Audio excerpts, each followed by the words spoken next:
om intervjuene. Du, Kirsti, herregud, vi har fått feilet her. Vi har levert et dårlig produkt.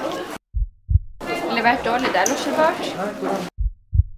Vi har ikke planlagt stand.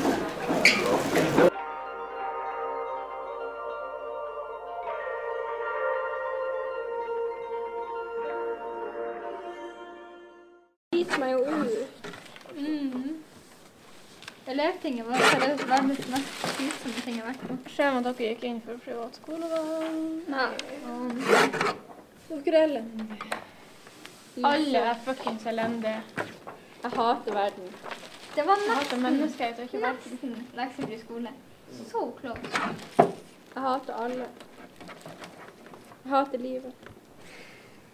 Jeg hater deg. Jeg hater det. OK, Une. Ja, og så De er sikkert OK. det står OK. Se. OK.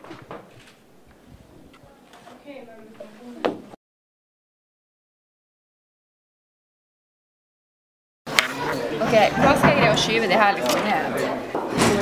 Den er ganske høy. Lang. Stor. Det her er mer enn 10 meter. Jeg har ikke rukket å sminke øynene mine. Dere får sette opp tapeten helt fuckings alene, så nå har vi bært alt.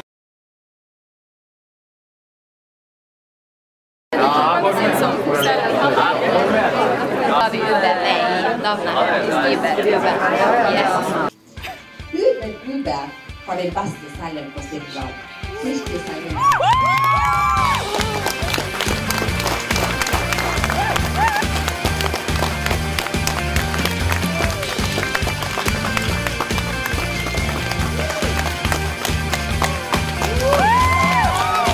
Priset er skatteetatens pris.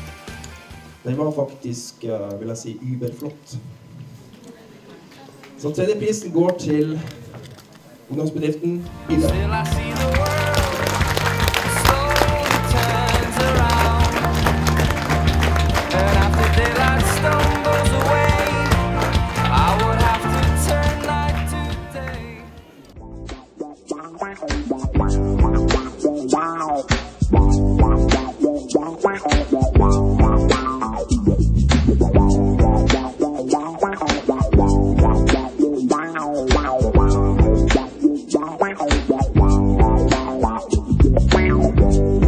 You say we're in for something good.